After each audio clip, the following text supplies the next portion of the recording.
All right, everybody, welcome to Talk To Me Triboro. I'm Paul Bastante. I'm your host, and behind the glass is Tony T. How you doing, Tony? Hello, how are you? Listen, nothing happens here without Tony T. That's it. We're nothing without Tony T. That's correct. We're at Sausage Hut Studios here in Kinnelon, New Jersey. Lovely Kinnelon, New Jersey. Lovely. And my guest today is none other. Let's just face it. You're a legend, Sal. Sal, you're a legend. Okay, this is Sal. In a good way. This is my buddy Sal Pagliarulo, and they call him Sal Pags. Sal Pags for just so sure. you don't have to worry about pronouncing the name. Exactly. And he is the owner with his lovely wife Lina of Lina's Restaurant right here in Bloomingdale, New Jersey. And you guys have been really an institution for many years. What is it? 35 since years? 1983, that would make, 37 years? It's tremendous. 30, And if you've never gone to the restaurant, let me just give you a plug. I don't know how you can live in the Triborough area and not have gone to your restaurant, but go there, okay? It's an affordable place. It is a clean place. And this guy right here is a community advocate. And so by going to Lina's, you will be actually helping your community. And we're going to get to that in a minute, Sal. But the first thing I want you to do is I want you to tell, for the people out there who don't know, tell us about your restaurant. Tell us how you got involved in, what brought you to Bloomingdale, and give us give us the context, a 30,000-foot level view of Lina's restaurant. So I came from Italy, Naples, Italy, Avellino, and I moved to Patterson. And then from there, I went to school, got a little education, little high school, little college. But I opened up my first restaurant in Cresskill, New Jersey, which is a little bit further that way. Mm-hmm. And I sold that one. And then somebody said to me, there's a restaurant that's for sale on Hamburg Turnpike in Riverdale. Now, being from Patterson, Riverdale, where the hell is that? I had no clue where that was. Right. I didn't even know where Pumpkin Lakes was. Right. So I took a ride. I liked the spot. And so I bought Bell'Italia. And then after that, I got comfortable with my business and everything. So I bought a house in Bloomingdale, New Jersey. Excellent. So when I was going home at nighttime, I had to pass this building up that at that time wasn't Lina's. It was some other name. So I said, wow, I think I'm going to own that place one day. I like the size of it. I like the parking lot. I like that it was close to my house. So I went there and I bought the building, and that was 1983. So that's what brought me to the great, beautiful little town of Bloomingdale, New Jersey. Bloomingdale, New Jersey, population 7,500. Yes. It's Bloomingdale. It's an American small town. It really is. It's very quaint. That's its nickname. And you know what? The thing that is very evident when you live in Bloomingdale or when you're around the place is that it's a very strong community oriented place. And so if the people at home, they don't understand probably the amount of stuff that you guys do in the community. I know I've worked with you on several projects. You have like boundless energy, and without you, we were talking about off camera. How we have the rule, the 20-80 rule, 20%, 80% rule. Sal's a 20%er. It might change 90 to 10. Yeah, it might be 90-10 rule. But the thing is that 20% of people do 80% of work. Sal's a 20%er. I like to hope that I'm down in a pit with you or with you. There's no question about it. No question about it. But tell us why that's important, because people don't. A lot of people are takers, right? They do business in a place. It was instilled to me by my mother to always help others, especially the less fortunate. So I grew up in helping others. It's in Italy, here, that was my thing, to help others. And the other thing, being that I'm from Italy and the United States, I got both cultures. So put them two cultures together, I realize that when you own a business, you got to grow up with grassroots style, from the kids to the bigger ones. So after my first 6 months that I was there, I did a nice pasta-thon. I never forget the name. The kid was P.J. Dodds, and he survived it. We raised $15,000 for him. That was back in the 80s, 83, 84, something like that. And as soon as I did that, I got a name for myself, and everybody started coming to the restaurant. I got more customers. But besides getting more customers, I really love helping others. I think I mentioned it at the meeting the other day that it's in my DNA. If you take a blood symbol, I'm one of those guys that helps anybody, any place, anywhere, anytime, any amount of money, need a car, need money, need housing, whatever. I was born to that. It's in my DNA. That's So now you're going to get a lot of requests for cars and for whatever. stuff like that. I'm out here. If you really need it, I'm all yours. So, listen, I think that that's awesome, and I'm going to vouch for you, okay? Because I've been, we did the toy drive together, and I just being on camera here. I want to thank you for taking care of those kids. Right. That was awesome of you. Every year, Sal and Lina hold the toy drive. Sal Pags toy drive. And I came in off the street and I sat with Sal and I asked him for his help. And what did you say? You said, whatever you need help, I'll give you whatever you want. And then you opened up the vault. I backed up the car and I needed like 3 chips to get all the toys. Just to let the people know, we did start a little late too. And we don't know how we're gonna do because of COVID, people not working and all that stuff. It's not a precise number, but me and Paul raised over 2,000 toys. 2,488 toys. 2,400 toys. So Yeah. that goes to show your power of people working together or community coming together. Absolutely.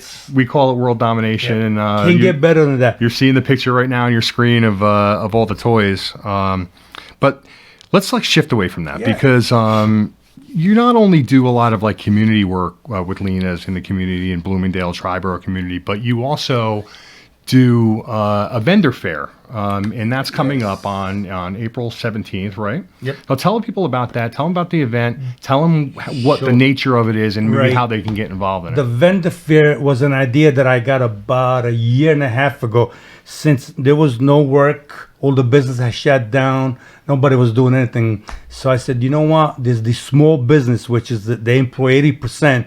And the people, the small vendors that I'm talking about, probably employ one or just themselves or nobody at all. So they were out of work for about a year and a half. So I said to myself, what could I do to give these vendors some income so they could pay their bills, pay their mortgage, pay their cars, pay whatever they got to do. So I came up to do an event at the restaurant.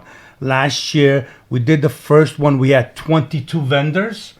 And just so that you know out there, the vendors did very, very well. And how do I know? Because I asked them at the end of the day, how did you guys do? They all did very well. So it was an idea for me to give back, not only to the community, but the small business owners that are out there because they were not working and not making any money. And here we are. This Saturday, we're doing our 3rd event. And we have over 26 vendors. We're going to have food, drink specials. I mean, you name it, you could buy it at the vendor. So come on down this Saturday from 12 to 5. Plus, what did we just do? We make it better every time.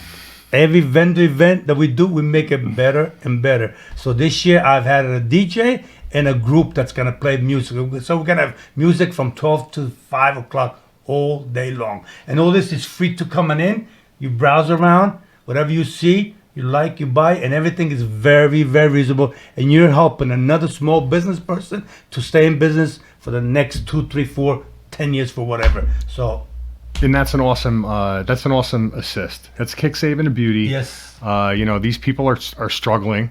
They don't have any way to make the money and everything. So you stepping up and doing it is a great thing. I encourage you people at home to come to that event. I was at the last one. It was a a great time. And what a feeling, the community got together. Everybody knows each other. The vendors know each other. The people knew each other. So everybody's high five. And we kept it very, very COVID-19 friendly. Yes. Masks.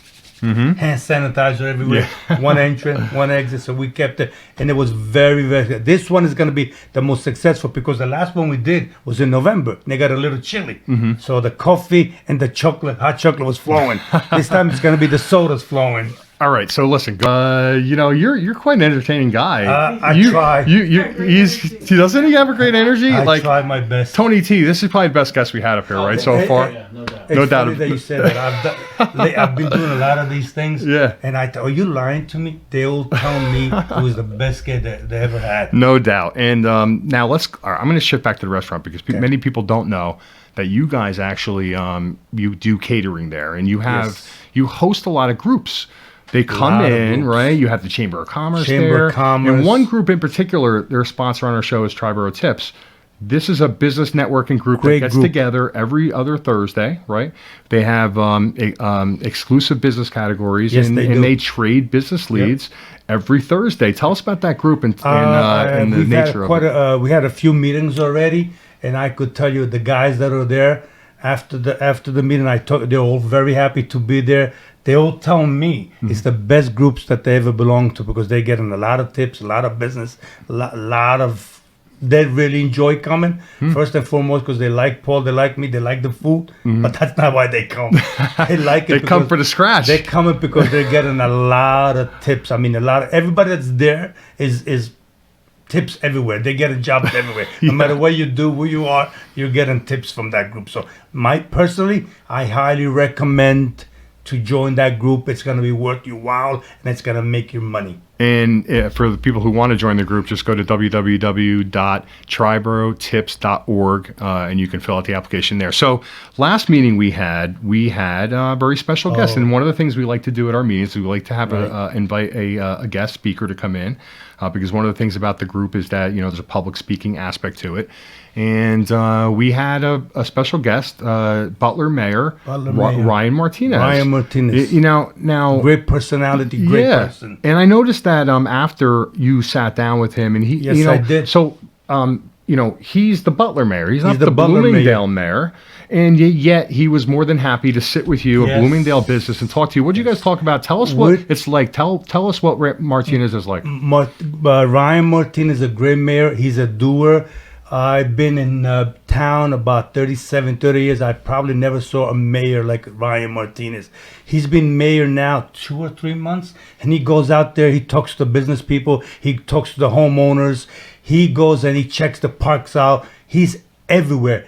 This guy in 3 months made a big impact on the town, the Triborough area, and he sure has made an impact on me. I'm with them all the way. He's got a lot of great things planned for the town of Butler and surrounding town. So everybody get to know the mayor of Butler, which is Ryan Martinez. He's a great guy, great personality. You could talk to him about anything that you want. Very reasonable. So I enjoyed talking to him. We had a conversation. We're planning a lot of new things doing in this area. So one of those things, glad you mentioned it, is he's building the initiative is he's building a business directory. Yes. And there hasn't been one in the town. Right. So he's, and if you want to get on that, just call. Right. Butler directory, great idea. Yeah. Because take me out of the picture. I have a big building on Main Street. Everybody knows Lina's, everybody there.